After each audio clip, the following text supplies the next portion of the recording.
History will say that great moments were destined to happen. But destiny is a fickle mistress, and there were those awaiting to play their part as well. Horseman by Roger Zelazny. Read by Karl. When there was thunder in the hills, the villagers lay dreaming harvest behind shutters.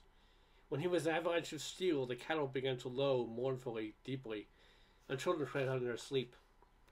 He was an earthquake of hooves, his armor a dark tablecloth of silver coins stolen from the night sky.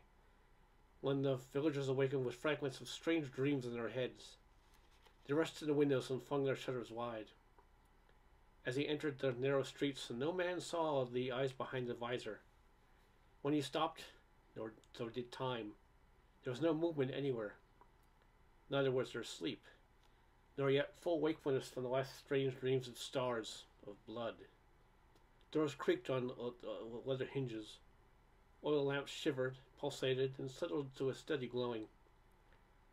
The mayor wore his nightcap on a baggy, tousled cap. He held the lamp dangerously near his snowy whiskers, rotating a knuckle in his right eye. The stranger did not dismount. He faced the doorway, holding a foreign instrument in one hand. "Who are you that comes at this hour?" "I come at any hour. I want directions. I seek my companions." The mayor eyed the beast he rode, whiter than his beard, whiter than snow, than a feather.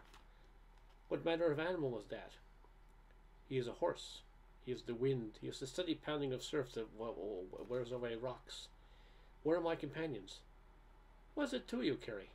"It is a sword. It eats flesh and drinks blood, frees souls and cleaves body. Where are my companions?" "That metal suit you wear, that mask." "Armor and concealment, steel and anonymity, protection.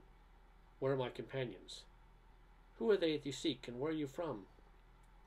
"I have ridden an inconceivable distance, past nebulae that are waterspouts and rivers of stars. Seek the others, like myself, who have come this way. We have an appointment." "I have never seen another like yourself, but there are many villages in the world. Another lies over those hills, just in the direction of a distant range, but it is 2 days' travel." "Thank you, man. I will be there shortly." The horse reared and made a sound terrible to hear. A wave of heat, greater than the lamps, enveloped the mayor, and a burst of wind raced by, bowing the ancient blades of grass which had not yet already been trampled. In the distance, thunder pealed on the slopes of the hills. The horseman was gone, but his last words hung upon the wind. "Look to the skies tonight." The next village was overly lighted, like a cluster of awakened fireflies, when the hooves and steel grew silent before the door of its largest dwelling. Heads appeared behind the windows, and curious eyes approached the giant astride his white beast. This mayor, thin as the gatepost he leaned upon, blew his nose and held his lantern high. "Who are you?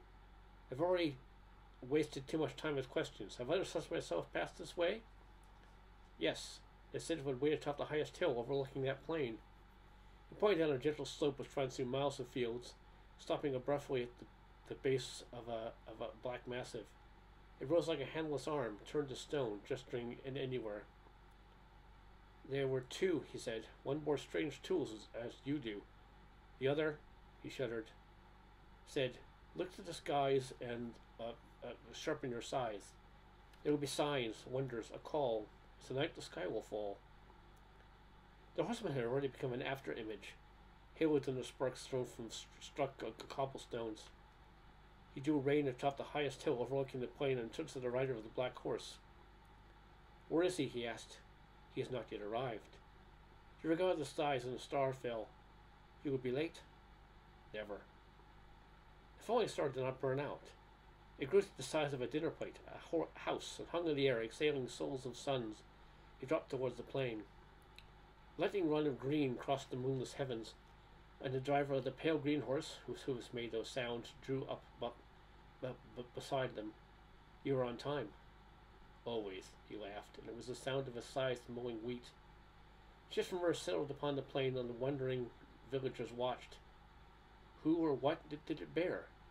Why should they sharpen their scythes? The 4 horsemen waited upon the hilltop. The end.